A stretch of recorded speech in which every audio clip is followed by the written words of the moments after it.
الحمدللہ آج 9 ذی الحجہ ہے. ہم میں سے بہت سارے بھائیوں نے آج روزہ رکھے ہوں گے. اللہ تعالیٰ سے دعا کرتے ہیں کہ اللہ تعالیٰ ہمارے اس عبادت کو قبول کرے. اور کل جو ہے 10ویں ذی الحجہ ہے. کل ہمیں قربانی کرنی ہے.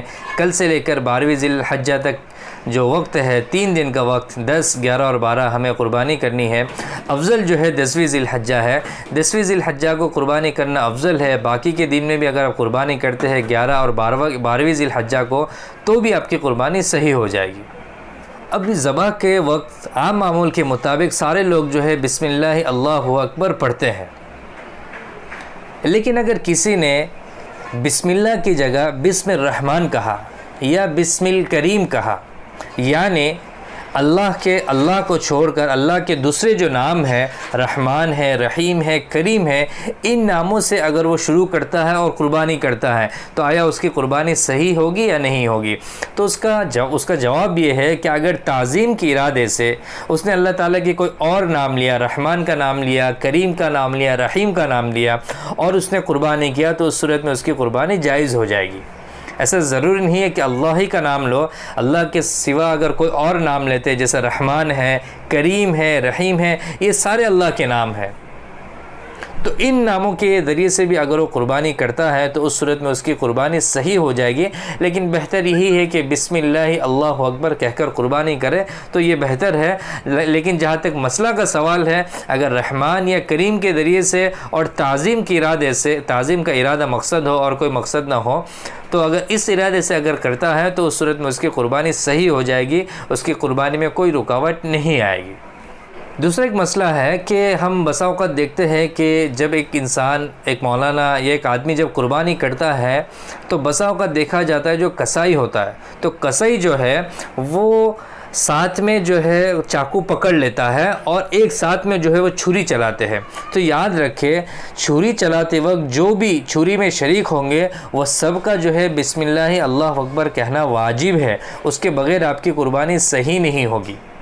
ہاں، اس کے علاوہ جو پکڑنے میں شریک ہوتے ہیں، جیسے ہاتھ پیر جو پکڑتے ہیں، اس کے لیے جو ہے بسم اللہ اللہ اکبر کہنا واجب نہیں ہے. خیال رکھے کہ ذبح میں جو ہے گلے کی کل 4 رگیں ہیں، ایک غذا کی، ایک سانس لینے کی اور 2 رگیں خون کی.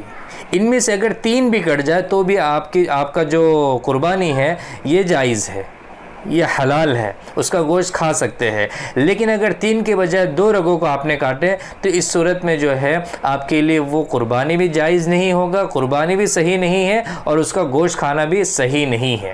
یہ تو اس صورت میں ہے جب جانور کو بآسانی کے ساتھ آپ قابو میں کر سکتے ہیں. تو اس صورت میں مسئلہ ہے کہ اگر 3 کی جگہ کے اوپر اگر 2 رگوں کو کاٹے آپ نے اور 3 نہیں کاٹ سکے تو اس صورت میں آپ کے لیے قربانی جائز نہیں ہے اور اس گوشت کا بھی کھانا آپ کے لیے صحیح نہیں ہے، جائز نہیں ہوگا اگر قربانی کو بآسانی سے آپ قابو کر سکتے ہیں تو.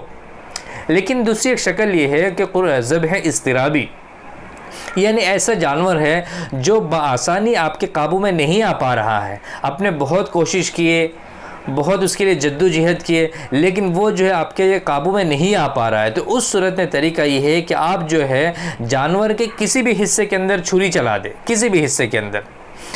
اگر یہ جانور چھری چلنے کے بعد مر جائے اور مرنے کے بعد وہ جو ہے آپ کی پکڑ میں آئے، آپ کی گرفت میں آئے، اس سے پہلے آپ کے قابو میں نہیں آ پا رہا تھا، مرنے کے بعد آپ کے قابو میں آیا، تو اس صورت کے اندر آپ کے لیے اس جانور کا کھانا حلال ہے اور یہ قربانی بھی صحیح ہے.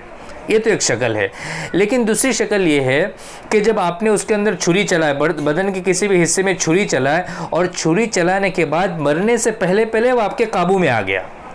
بڑا باریک مسئلہ ہے، ذرا سننا کہ وہ مرنے سے پہلے آپ کے قابو میں آ گیا اور قابو میں آنے کے بعد جو ہے آپ نے اس کے گلے کے رگوں کو نہیں کاٹا تو اس صورت میں وہ جانور آپ کے لیے حلال نہیں ہوگا، نہ ہی قربانی ہوا آپ کا، نہ ہی اس کا گوشت کھا سکتے.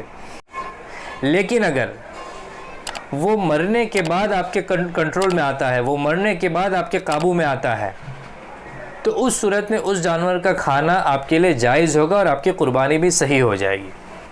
اسی طریقے سے ایک اور مسئلہ ہے کہ اگر عورت اگر ذبح کرے تو کیا اس کا ذبح کرنا صحیح ہے یا اس کا ذبح کرنا صحیح نہیں ہوگا، قربانی صحیح نہیں ہوگا؟ تو اس کا جواب یہ ہے کہ اگر عورت ذبح کرے اور وہ ذبح سے واقف ہو تو اس صورت کے اندر اس کا ذبح کرنا صحیح ہوگا۔ اگر اس نے ذبح کیا تو آپ کی قربانی بھی ہو گئی اور آپ کے لیے اس گوشت کا کھانا بھی حلال ہے۔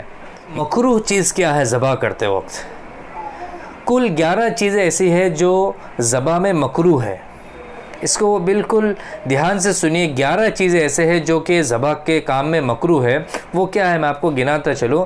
تو نمبر 1، جانور کو بھوکا پیاسا رکھنا اور اس کو اسی حالت کے اندر ذبح کرنا، یہ مکروہ ہے۔ نمبر 2، جانور کو مذبح میں جہاں ذبح کیا جاتا ہے وہاں تک گھسیٹ کر لے جانا، یہ بھی مکروہ ہے۔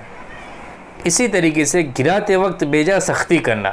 اگر جانور بہت سرکش ہوتا ہے کوئی جانور، تو اس کو اگر گرانے میں اگر پرابلم ہو رہا ہے تو ہم اس کے لیے طاقت لگائے تو الگ بات ہے، لیکن اگر جانور شانت ہے اور اس کے باوجود بھی آپ بیجا سختی کرتے تو یہ بھی مکروہ ہے۔ نمبر 4، ایسی چھری سے ذبح کرنا جو کہ تیز نہ ہو، اس سے جانور کو تکلیف ہوتی ہے، تو ایسی چھری سے ذبح کرنا یہ بھی مکروہ ہے۔ نمبر 5، چاروں پیر کو باندھنا، یہ بھی مکروہ ہے۔ اس کے لیے بہتر طریقہ یہ ہے کہ آپ جو اس کے داہنے پیر کو کھلا رکھے، تو اس سے کیا اس کو جان نکلنے میں بھی سہولت ہوتی ہے، اور جب وہ پیروں میں حرکت دیتا ہے تو اس کی حرکت کی وجہ سے خون کا بہاؤ بھی بہت اچھی طریقے سے ہو جاتا ہے۔ تو یاد رکھیں کہ جانور کے چاروں پیر کو بھی باندھنا مکروہ ہے۔ یہ تو، اور جانوروں کو خلاف سنت لٹانا یہ بھی مکروہ ہے۔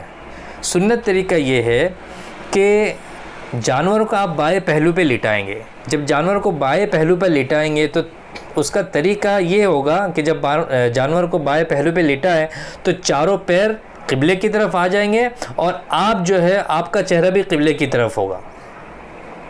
چاروں پیر قبلے کی طرف ہوگا، آپ کا سر جو ہے، آپ کا منہ جو ہے وہ بھی قبلے کی طرف ہوگا، اور دم جو ہے اس کے بالکل اپوزٹ میں ہوگا۔ جو پیر ہے اس کے بالکل اپوزٹ میں دم ہوگا۔ اس کے بعد آپ جو ہے اپنے الٹے ہاتھ سے جو ہے جانور کی منڈی پکڑیں گے الٹے ہاتھ سے، اور اپنے جو داہنا پیر ہے، جو رائٹ لیگ ہے، اپنا جو داہنا پیر ہے اس کو جو ہے جانور کے شانہ کے اوپر رکھیں گے۔ رکھنے کے بعد چاقو کو جو ہے اپنے رائٹ ہینڈ سے پکڑ کر بسم اللہ اللہ اکبر کہہ کر جو ہے ذبح کریں گے۔ یہ مسنون طریقہ ہے۔ 7ویں نمبر پر جانور کے سامنے چھری تیز کرنا، یہ بھی مکروہ ہے۔ 8ویں نمبر کے اوپر جانور کو لٹا کر چھری تیز کرنا، یہ بھی مکروہ ہے۔ نمبر 9 کے اوپر ایک جانور کھڑا ہو، اس کے سامنے دوسرے جانور کی قربانی کر رہے ہیں، یہ بھی مکروہ ہے۔ اور 10ویں نمبر کے اوپر گردن کے بہت اوپر سے یا گردن کے بہت نیچے سے ذبح کرنا، یہ بھی مکروہ ہے۔